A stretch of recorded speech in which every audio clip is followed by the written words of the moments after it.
It's venison season, which of course means lots of venison cooking videos. And we're starting this year's venison season off with a bang with one of my absolute favorites of Lebanese cuisine. Fresh ground deer meat mixed with onions and parsley and lots of spices, formed onto a big ol' skewer, grilled over an open flame, served with some amazing Middle Eastern rice and cucumber yogurt sauce. I've made a handful of Lebanese style cooking videos in the past, but I've yet to do one about kafta, which is basically ground beef or lamb, or in this case venison, formed up with all sorts of other ingredients, mixed all together, skewered, cooked on an open fire. An absolute explosion of flavor in a pretty conceptually simple dish. But you can't just have a hunk of meat for dinner. You gotta have a couple things to go with it. So we're gonna be making one of my absolute favorite turmeric rice recipes, as well as a yogurt cucumber sauce, which is very, very similar to Greek tzatziki sauce. Anyway, let's stop talking about it and let's start making these Lebanese venison kafta.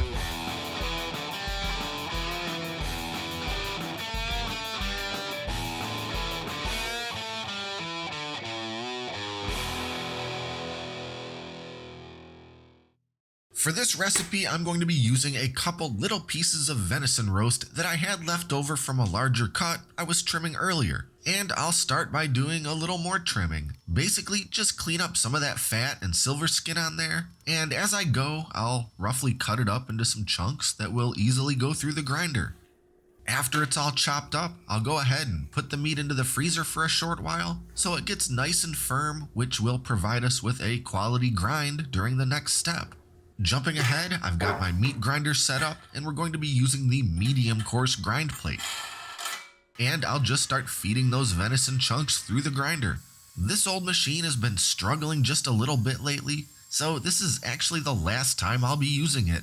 After shooting this video, I decided it was time to upgrade to some more serious machinery, and you'll surely be seeing a lot of it in future videos. Anyway, I've got my meat all ground up and it's looking very nice. Though this recipe calls for 2 pounds of ground meat and I've only got a little over 1 pound here. So I ended up adding a little more from a pile of ground venison that I had in the fridge. Next, we need to do some prep work for both the venison kafta and our other components of this meal. I'll start by chopping up 1/2 of an English cucumber into some pretty small little pieces. Then I'll mince up a bunch of garlic, which will be going into basically every part of this dish. I also need some fresh mint, pretty finely minced up. And the same for some fresh parsley. I'm using flat leaf parsley here, but the curly kind works too. And finally, one pretty small yellow onion, finely chopped. To make our kafta meat mixture, I'll be adding the following to my 2 pounds of ground venison: that yellow onion, 1/4 cup of the chopped parsley, 1 tablespoon of the chopped mint, 1.5 tablespoons of the minced garlic, and a bunch of dry seasonings: 1/2 tablespoon of ground sumac, 1 teaspoon allspice, 1 teaspoon cinnamon, 2 teaspoons cumin, 1 teaspoon ground cardamom, 2 teaspoons paprika, 1/2 teaspoon of black pepper, and 1 tablespoon of kosher salt. And because this venison is super lean and we need to introduce some fat into it, I'll also add in 1/4 cup of beef tallow, melted but not hot. Now I'm putting on some gloves and getting in there to thoroughly mix all those ingredients together. I'll keep squishing, squeezing, and kneading until everything is 100% incorporated. So now that my meat mixture is all put together, I have to basically just cover it and refrigerate it for anywhere between, let's say, 5 and 10 hours. We really want all those flavors to meld together, and it's going to be a lot more delicious if we don't skip this step. So let's jump ahead about 7 hours to when we can start putting together the other components of our meal. And the first of those components is my Middle Eastern or Lebanese style rice. This style of rice incorporates some vermicelli, which I know seems a bit strange considering vermicelli is Italian and we're making Middle Eastern food, but hey, I don't make the rules. Anyway, it's common to buy bags of vermicelli that's already broken up into small pieces for this sort of thing, but around these parts, this is about the only vermicelli I can find. So I'll just put some of it into a big Ziploc bag and use my meat mallet to break it up into roughly 1-inch long pieces. But realistically, I could have also just done this by hand, snapping a few strands of pasta at a time into those smaller bits.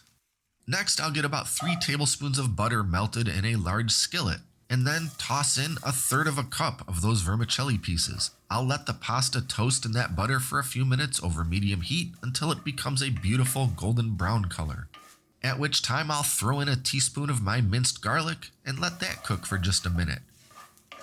Now I'm adding in 2 cups of long grain rice that has been thoroughly rinsed. Either basmati or long grain white rice works great.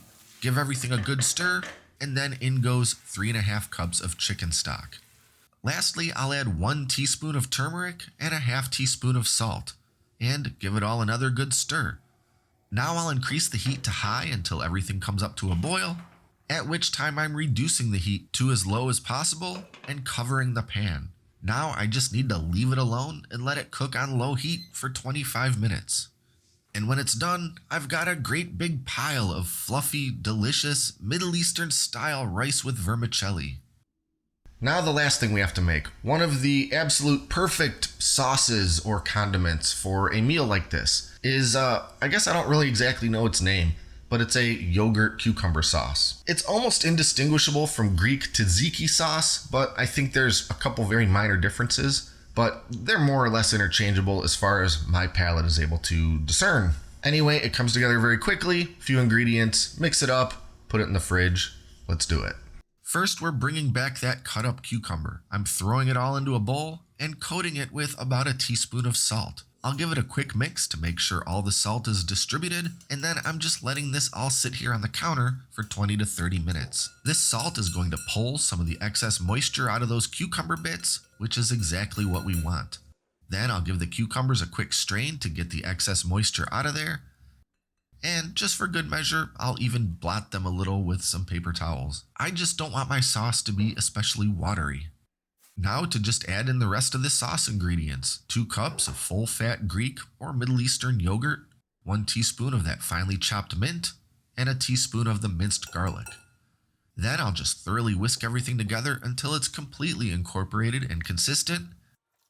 Now I'll cover the bowl with some plastic wrap and stick it in the fridge for about 30 minutes, which is the perfect amount of time to finish up our venison kafta. Which means our meat mixture is coming back into play. This batch is enough for 6 pretty large kafta, so I'll do my best to evenly divide this meat log into 6 pieces. Now to load up the skewers. This step is pretty straightforward, but takes just a little practice to get the hang of it. I'll squish one of my meat segments onto this long, flat metal skewer and gently begin squeezing it to spread it out along the length of that skewer.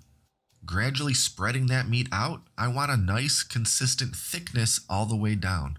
And make sure it's squeezed on there pretty snug, especially at the top and bottom, because we don't want that meat to start falling apart around the skewer as it cooks. Then I'll just repeat the same step with my remaining skewers, nothing too elaborate or complicated here, just squishing some meat onto some little swords. Some Middle Eastern restaurants actually have complex machinery that does this step on a large scale, and they can make a kafta skewer in about 1 second. But since I don't need to produce a few thousand of these each day, I'll stick to doing it by hand. One last step before cooking. I'll brush each kafta all over with a light coating of olive oil, just to help make sure they don't stick to the grill. Now we're ready to move outside and start cooking these things. I've got my grill fired up, and it's time to start loading it up with these kafta. I'll position them such that the handle isn't being directly cooked by the flame, for obvious reasons. I want to cook these at a pretty medium heat as to not dry out and overcook the exterior by the time the inside is cooked through. And every 5 minutes or so, I'll gently turn each one so they can cook evenly all around. And as soon as they reach an internal temperature of 160 degrees Fahrenheit, I'm pulling them off. Now all our components are ready, and it's time to plate up this feast. First, our rice. I love the presentation of packing some rice into a small bowl and then flipping it out onto the plate, so that's exactly what I'm doing. Next, a couple of those piping hot kafta, and of course, some of that amazing cucumber yogurt sauce. And that's what I'd call a big old plate of good eatin' right there. Now let's get in there and have a bite.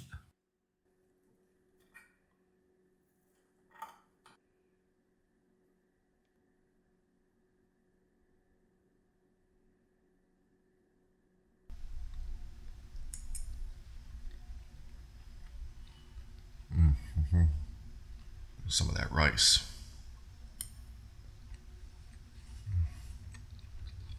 So many flavors going on in that venison. Very important not to overcook it because, of course, venison can very easily dry out. And you gotta incorporate some fat into that in the form of beef tallow or pork fat or something. And you probably can't really even overdo how much fat you add to that because you need to cook it long enough that it's done on the inside, but you don't want it to be dried out.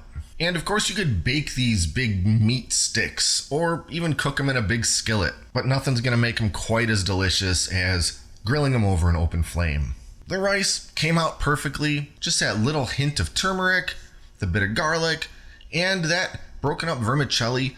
It all comes together into such a nice and satisfying side dish. As for that yogurt cucumber sauce, I could and do put that on just about anything. Anyway, I guess we'll wrap it up here. If you want to try making this recipe yourself, check out the video description below. I'll put a link to the full printable recipe. And be sure to like and subscribe and stay up to date with all our latest stuff, including, of course, future venison cooking videos. And consider supporting us on Patreon, where we have lots of additional and bonus content. Just go to patreon.com/Great Lakes Country. Thanks for watching, and until next time, I'm John, and this is Great Lakes Country.